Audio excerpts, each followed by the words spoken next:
저는 어렸을 때 제 생각에는 20살만 되면 내 인생이 정말 펴지는 줄 알았어요. 그러니까 독립하고 싶은 거죠. 20살 되라, 20살 되라 했는데 20살이 넘어가고 25부터 제 기억에는 시간이 가속도가 붙어서 지나가는 것 같아요. 예, 그러더니 훌쩍 지나가더라고요. 정말 우리에게 주어진 시간이 아주 행복하게 그리고 기쁘게 보내질 수 있기를 바랍니다. 우리 교회에서 지금 아웃리치를 준비하고 있어요. 위로를 전하고 싶다. 위로를 담아서 특히 우리 그 삶의 터전을 다 잃었죠. 그 불길들 속에서 안동, 고천마을 우리가 보면서 야, 온 국민들이 마음이 녹아내려졌잖아요. 어떡하지? 특히 우리 교회는 선교 동역지가 있었기 때문에 교우들이 더 마음이 또 절실했던 것 같아요.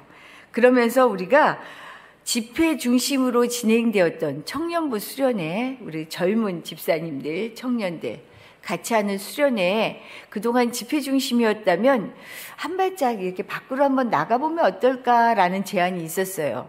그러다가 이번에 우리가 집회 중심이 아니라 도움을 필요로 하는 사람에게 우리 이웃을 찾아가는 아웃리치, 우리의 힘이 닿았으면 좋겠다라는 그런 계획을 하게 되었습니다. 사실 거창하게 시작된 건 아니었어요. 아까 말씀드린 것처럼요. 온 나라가 다 가슴 아파했는데 우리가 조금 한 발짝 밖으로 나가서 도움이 될 수 있는 일까지 하면 좋겠다라는 마음으로 어디가 있을까 하다가 우리 선교 동역지 한번 그냥 가볼까? 정한 것도 아니에요. 갔어요. 가서 목사님과 사모님께 여쭤봤죠. 혹시 우리가 아웃리치로 가면 어떻겠어요? 했더니 사모님이 반색을 하시는 거예요. 사실 너무나 바라고 있었는데 이게 이렇게 안 맞아져서 못 왔다. 근데 이제 걸리잖아요. 우리 교회가 사실 큰 교회는 아니잖아요. 그렇죠? 외형적으로 보면 큰 교회가 아니잖아요. 그래서 우리 어쩌면 한 2-3명, 3-4명밖에 못 올 수도 있어요. 그랬어요. 그랬더니 한두 명이든 2-3명이든 상관없대요. 오기만 하면 좋겠대요. 그게 계기가 되었어요. 그래서 청년들하고도 얘기를 하고 나누다가 그럼 좋겠다, 됐다, 우리 한번 가보죠. 우리가 할 수 있는 만큼 최선을 한번 다해보죠. 그렇게 시작됐습니다. 근데 정작 우리가 할 수 있는 게 뭐 있을까요? 작은 힘, 이 말도 부끄럽더라고요. 작은 힘도 부끄러워요. 그저 밥 한 끼 대접해드리면 좋겠다라는 생각이 들었어요. 그때 고천 교회에서, 교회는 불이 안 났을 때, 그 지역 인근 마을이 다 불에 탔을 때 교회에서 짜장면을 만들어서 식사를 대접했던 그 사진을 저희가 받았는데 거기에 힌트가 있었어요. 이러면 좋겠다. 힘들 때 밥 한 번 먹자. 우리 한국 사람들은 뭐라 그래요? 밥심으로 산다 그러죠. 밥 한 끼 먹으면 저절로 말이 막 나오잖아요. 그냥 우리 밥 한 끼 대접합시다 라는 생각으로 작은 허한 마음에 위로라도 드리면 좋겠다. 그래서 이번 아웃리치의 주제는 뭐죠? 위로입니다. 위로. 이렇게 시작된 아웃리치를 위해서 지난주부터 봉사자 모임이 시작되었어요. 첫 번째 봉사자 모임을 준비하면서 위로를 선물하고 싶은 사람들이 모였거든요. 저는 2-3명, 3-4명 얘기했는데 지난주 진짜 깜놀이었어요. 깜놀. 펠로우십홀이 꽉 차도록, 어린이 부실이 꽉 차도록 25명 이상 되는 봉사자가 오셨어요. 그랬는데 그 딱 눈빛과 모습을 보는데 제 마음이 울컥하더라고요.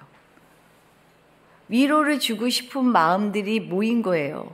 근데 제 눈에는 한결같이 위로가 너무 간절한 사람들이었어요. 그렇지 않나요? 사실 우리가 위로해 줄 만한 형편이 돼서, 위로해 줄 만한 여유가 돼서 팔을 내밀고 손을 내미는 게 사실은 아니죠. 보니까 몇몇 다 속사정을 다 알 수는 없지만 우리 안에는 깊은 상처가 있고요. 모두가 나만 가지고 있는 절망이 있고요. 나만 가지고 있는 해결되지 않은 문제들이 있어요. 울컥하더라고요. 오히려 간절히 위로가 간절한 사람들이 여기 모였구나. 사실 위로가 너무 필요하다라는 이 절박함을 느껴본 사람이 위로를 해줄 수 있잖아요. 그렇죠? 예를 들면 암으로 고통받는 사람들에게 가장 큰 위로는 암으로 고통받아본 사람이 주는 위로더라고요. 이건 어쩔 수가 없어요. 그래서인지 제가 깨닫게 됐어요. 사실 저도 이번에 위로라는 주제로 수련 아웃리치를 준비하고 또 설교를 준비하면서 저 자신도 너무 위로가 필요한 거예요. 너무 위로가 받고 싶은 거죠. 그래서 이제 위로하라고 우리를 보내신 하나님이 반드시 우리를 먼저 위로하시겠구나라는 확신이 들었습니다. 그래서 오늘은 위로하고 위로받는 인생에 대해서 오늘 말씀을 통해 나누려고 합니다. 우리가 살아왔던 시간들 들여다보면 기쁜 일들이 더 많았나요? 아니면 슬프고 괴로운 일들이 더 많았나요? 이거 진짜 어렵지 않으세요? 이거는 도저히 뭐가 더 많은지 모르겠더라고요. 또 어떤 기억들이 내 삶에 더 크게 각인이 되었는지 잘 모르겠어요. 그런데 분명한 건요, 우리 인생에 찾아오는 고통과 절망은 그 다음이 있어요. 뭐냐면 고통과 절망은 지나가는 시간이라는 말이에요. 고통과 절망 그 다음은 뭐게요? 위로입니다. 이게 오늘 볼 첫 번째 말씀이에요. 고통과 절망 다음은 위로다. 오늘 본문에서 이스라엘이 바벨론에 의해 나라가 다 망하고 50년이 가까운 시간을 지금 포로로 지내고 있는 때예요. 본문의 배경이. 나라 잃고 짓밟힌, 자기의 나라를 짓밟은 나라에 포로로 잡혀가서 끌려가서 살고 있는 거예요. 희망이 없죠. 우리도 일제 강점기를 살아봤잖아요. 35년 그 시간 얼마나 길었어요. 처음엔 독립운동한다, 나라를 세운다 하다가 이거는 완전히 계란으로 바위치기 하는 걸 알고 난 다음에 어때요? 독립운동을 하던 사람이 오히려 친일로 바뀌는 일들이 수없이 일어났잖아요. 어때요?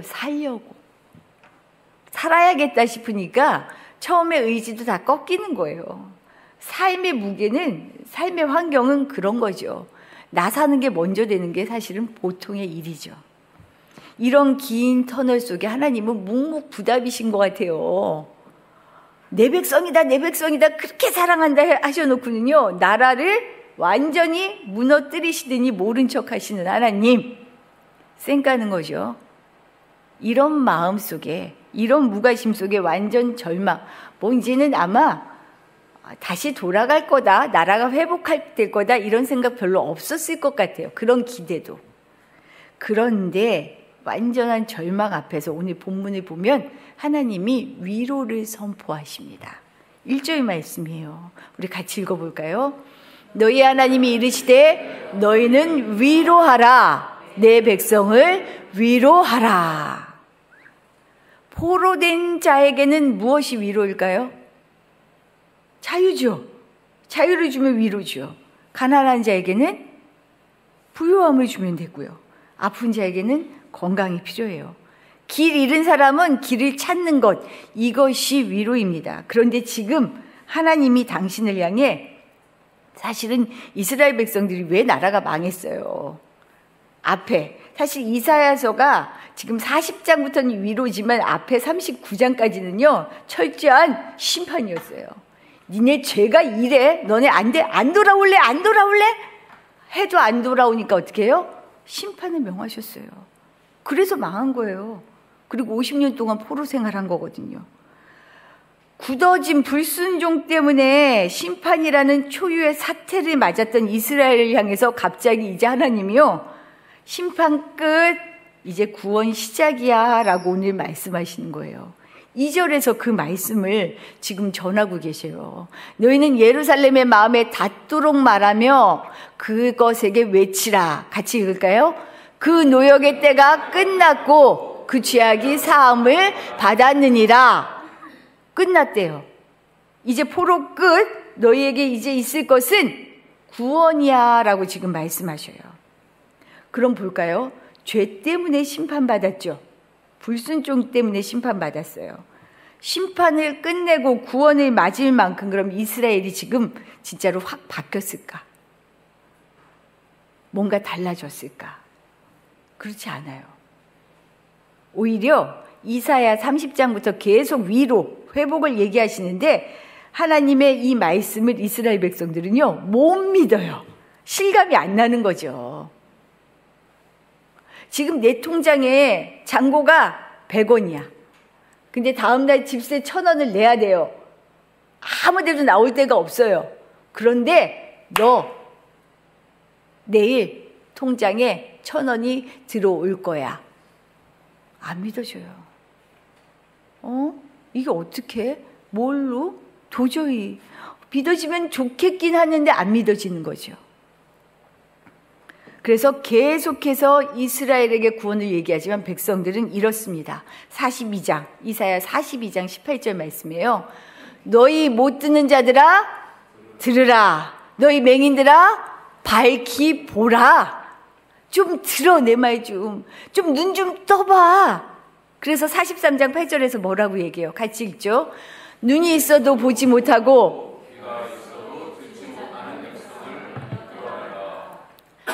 아직도 여전히 변함없이 불신 속에 살아가는 이들을 향해 하나님께서 좀 듣게 해라, 보게 해라 라고 얘기하셔요. 하나님 왜 태도를 바꾸셨을까요? 전에는 심판이더니 왜 갑자기 구원? 바뀌지도 않은 백성들을 보면서. 사실 우리도 그렇지요. 뭐가 달라졌다고 하나님이 은혜를 베풀어 주시는 거 아닌 거 아세요? 그러지 않잖아요. 진짜 선물처럼 하나님의 은혜가 늘 오잖아요. 왜 그럴까? 그 이유가 이사야서 43장 1절에 있습니다. 같이 읽어볼게요. 야곱아, 너를 창조하신 여호와께서 지금 말씀하시느니라. 이스라엘아, 너를 지으시니까 말씀하시느니라.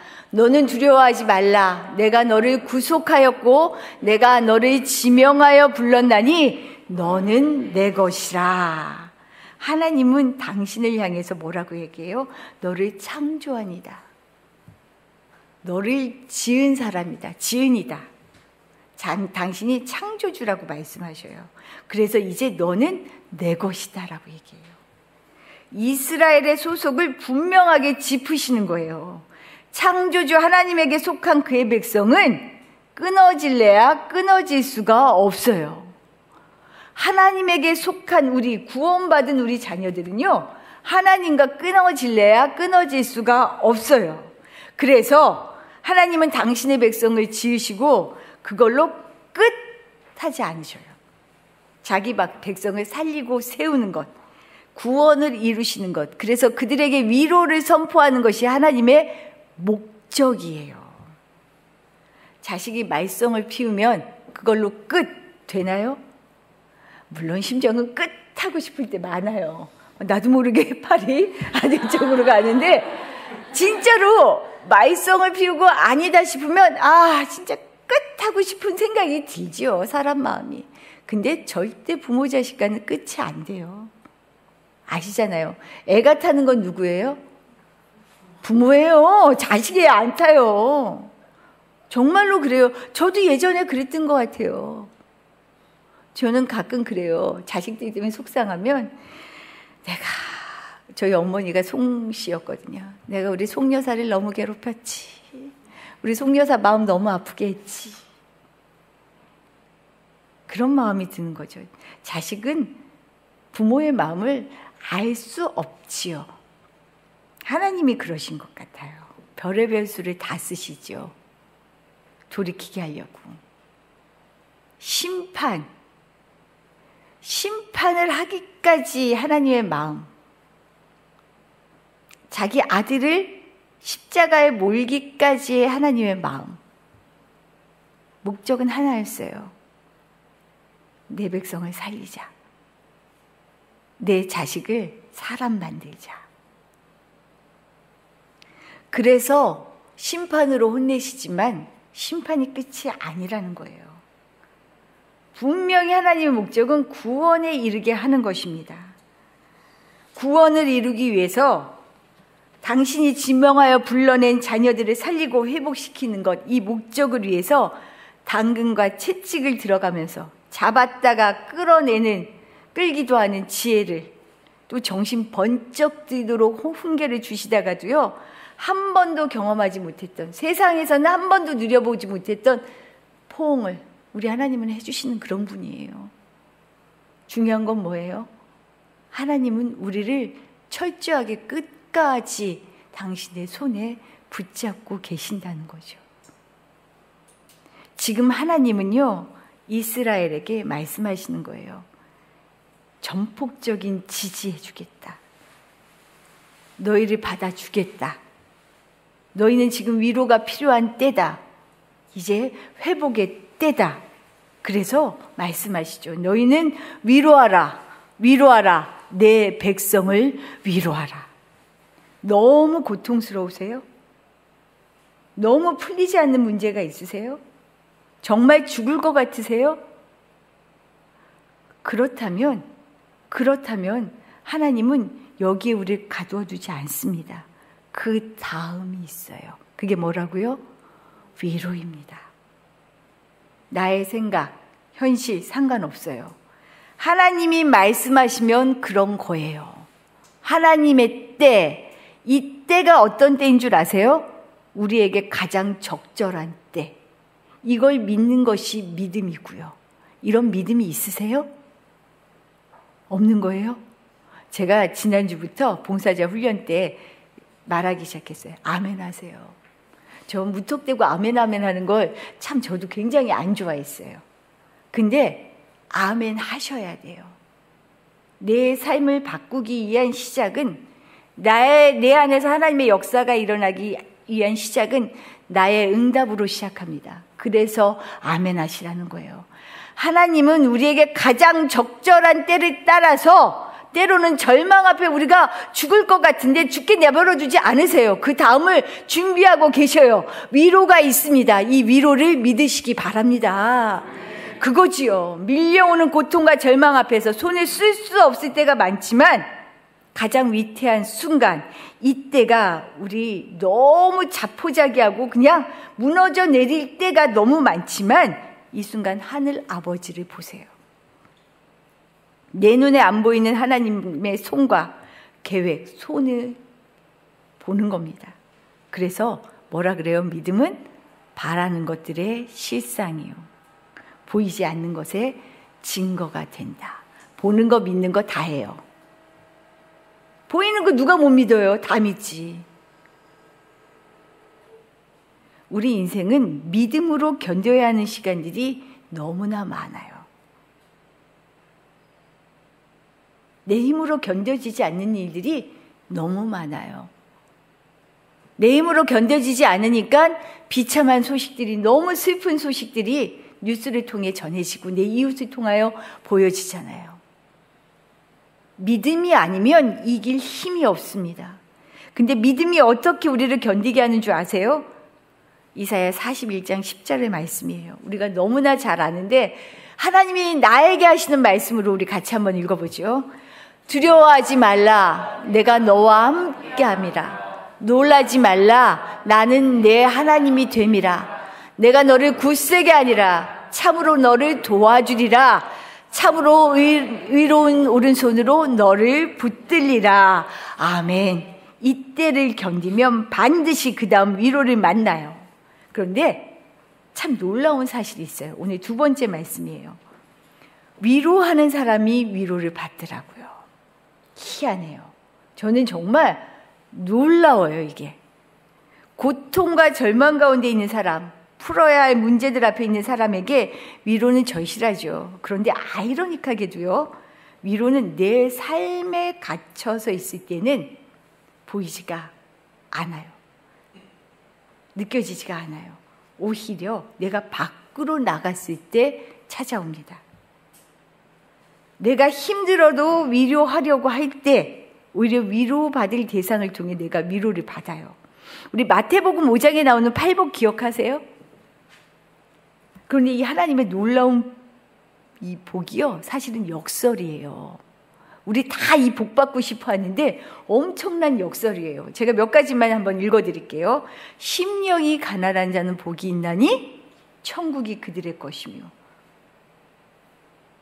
애통하는 자는 복이 있나니 그들이 위로를 받을 것이요, 의에 줄이고 목마른 자는 복이 있나니 그들이 배부를 것이며, 긍휼히 여기는 자는 복이 있나니 그들이 긍휼히 여김을 받을 것이며. 역설이죠. 가난하기 때문에요, 작은 것으로도 세상을 다 가진 기쁨을 누릴 수 있어요. 맞죠?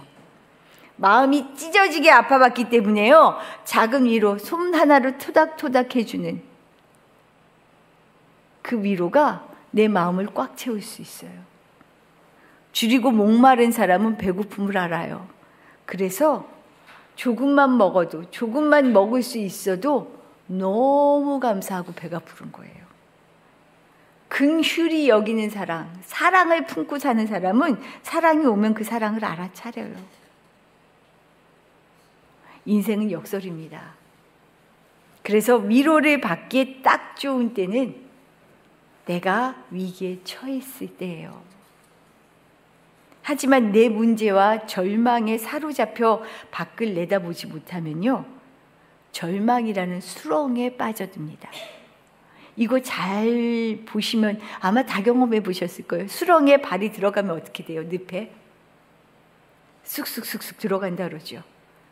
내가 빠져나오려고 하면 할수록 어떻게 돼요? 그 속에서 절대 못 나온다 그러죠. 쑥 들어간대요.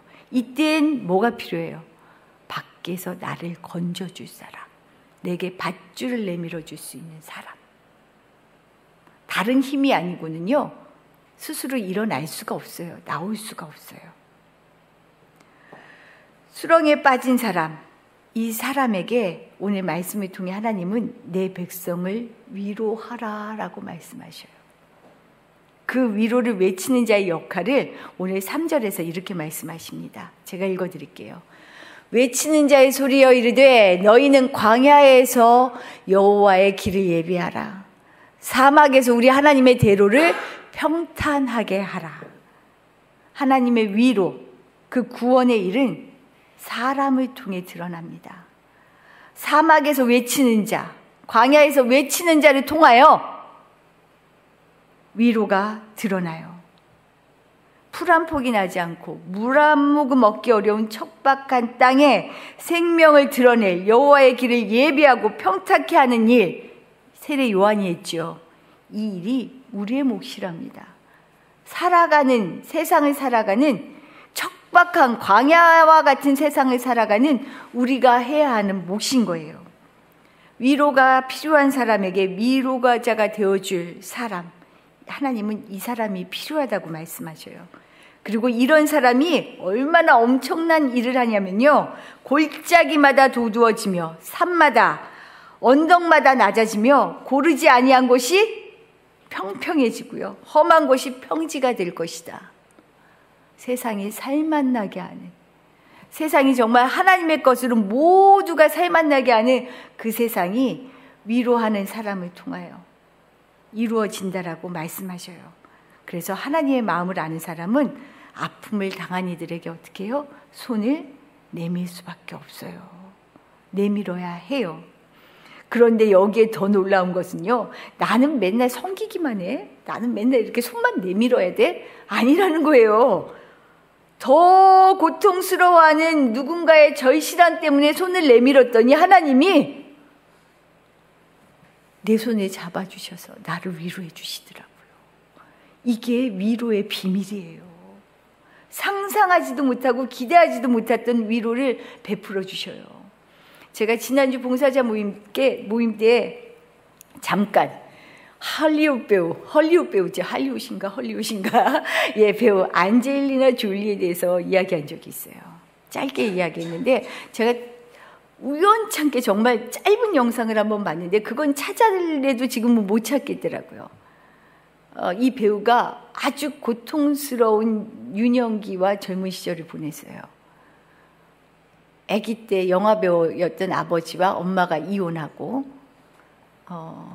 아빠가 너무 보고 싶으면 불륜으로 이혼했더라고요, 아버지가. 불륜해서 다른 배우와 결혼한 거예요. 아버지의 영화를 보면서 컸어요. 아버지가 너무 보고 싶으면. 사람의 마음은 그런 거죠. 뭔가 이렇게 왜곡된 마음들을 가지고 살다 보니까 채워지지 않는 거예요. 그래서 어린 시절에 끊임없이 자해를 하고 또 약을 하고, 그 배우가 그랬다 그러더라고요. 그런 고통 속에 살았어요. 그러면서 저는 제일 가슴 아팠던 게 난 이 세상에 나오면 안 되는 사람이었는데 라는 게 가슴에 콕 박혀 있었다 그래요. 그러니까 죽고 싶었던 거고, 그러니까 다른 힘을 얻으려고 마약에 손에 댔겠죠. 또 가난한 형편 때문에 늘 낡은 옷을 입고 다녔는데 그게 이렇게 놀림감이 되었던 거예요. 그러던 이 배우가 우연히 여행을 가게 됩니다. 여행을 가다가 정말 딱 하고 맞은 거죠. 영화 시상식에서 수상소감을 하는데 뭐라고 얘기하냐면, 이제는 내가 쓸모 있는 사람이 되고 싶습니다. 이런 마음을 가지게 된 동기에 대해 얘기한 거예요. 여행을 통해 내가 얼마나 행복에 겨워 있었는지를 알게 되었습니다. 이전에는 나같이 불행한 사람이 없다고, 왜 나는 이런 불우한 환경 속에 태어났냐고, 왜 나는 이렇게 쓸모없는, 태어나지 않는 것이 좋았을 존재였는지 한탄만 했는데 내가 행복에 겨워 있었습니다. 나는 여행을 통해 전쟁의 생존자를 만났고요. 정말 죽을 위기의 기아를 접했고요. 성폭력의 생존자를 만났습니다. 그러면서 알았어요. 전 세계 대다수의 사람들이 어떤 삶을 살고 있는지. 그러면서 생각이 들었대요. 왜 어떤 사람들은 운이 좋게 자신처럼 기회를 가질 수 있도록 태어나고 인생을 누리며 살고 있고, 왜 지구 반대편에서는 나와 똑 닮은 여성이, 그리고 열정도 많고 능력도 많아 보이는 여성이 오직 난민 수용소에 갇혀서 아무것도 할 수 없을까? 전쟁 때문에 내 자식 움켜잡고 어떻게 하면 살아 돌아갈 수 있을까? 이것만을 인생의 목표로 삼고 살아야 하는가 보게 된 거죠. 그러면서 깨달았답니다. 내가 누리는 삶에는 다른 사람들에 대한 나의 의무가 있구나. 그래서 결심했대요. 다시는 이전처럼 살지 않겠노라고. 그러면서 시작된 일이 여러 나라에서 아이들을 입양해서 자신의 자녀로 키우는 일이더라고요. 제가 이 배우의 삶을 속속들이 알지도 못하고 또 여러 가지 있겠지만 이 포인트에 참 깜짝 놀랐습니다. 위로 받아야 하는 이들의 현장에 가지 않았다면 알 수 없는 마음이었죠. 위로해 주어야 할 사람을 통해 오히려 자신의 삶을 토닥토닥 해주는 위로를 경험한 거예요. 사실 하나님은 우리를 그렇게 이 땅에 보내주셨습니다. 돈 많다고 행복하지 않대요. 간접 경험. 많이 배웠다고 그게 막 다 행복하지 않대요. 근데 진짜 그런 것 같아요. 저도 그런 기도 해봤거든요. 하나님, 한 번 태어났는데 기왕이면 돈 좀 한번 그냥 팍 쓸 수 있게 좀 많이 좀 한번 줘보시지. 근데 이제 그런 거 안 해요. 아닌 것 같아요. 정말 삶의 행복이 무엇인지, 삶의 가치가 무엇인지. 위로하는 사람에게 하나님은 반드시 위로해 주십니다. 나에게서 빠져나와서요, 넓은 세상 속에서 다른 사람을 이웃 삼고 내다보는 순간 내 모습을 다시 보게 돼요. 창조주 하나님이 내게 다시 깨닫게 해주시죠. 내 삶을 다른 시각으로 들여다보게 해주셔요. 이 속에서 그동안 보지 못했던 감사와 은혜를 알아차릴 수 있어요. 사실은 이런 마음을 갖고 제가 저희 큰아이의 아픈 이야기를 하게 되었어요. 우리는 너무 아픈 사람들이 많아요.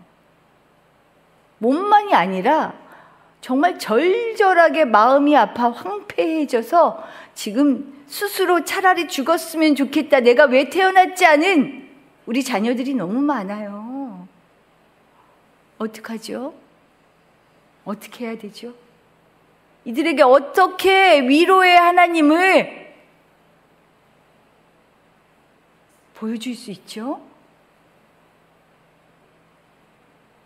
이런 점에서 우리 교회는 딱 필요할 때 아웃리치를 시작하였습니다. 하나님이 하게 하셨어요. 교회가 생겨나고 세우느라고요, 나름대로 우리 것을 나누기를 정말 애썼다고 생각했는데 그럼에도 불구하고 한 발을 내딛게 하셨어요. 이제 가라, 좀 봐라. 이 안에만 있으면 이 안에만 보잖아요. 들은 얘기만. 사과가 이렇대 말로만 아니고 사과를 봐야 되잖아요. 어떤 면에서 우리 교회의 우물 안에서 밖으로 발을 내딛게 하신 것 같아요. 이제는 가려고 해요. 꼭 국내든 국외든 뭐 어디든 교회든 교회가 아니든 발을 내디뎌야 해요. 얼마나 많은 인생이 있는지를 보아야 해요. 왜냐? 하나님 우리에게 그들의 인생에 대한 책임을 우리에게 또 맡기셨거든요. 근데 책임만 떠넘기시면 에이 할 텐데 그 책임을 이행하면 희한해요. 상상할 수 없는 위로를 주셔요. 우리가 그 위로받고 위로해주는 그런 놀라운 은혜를 경험하는 함께하는 교회 모든 성도들이 되시기를 축복합니다.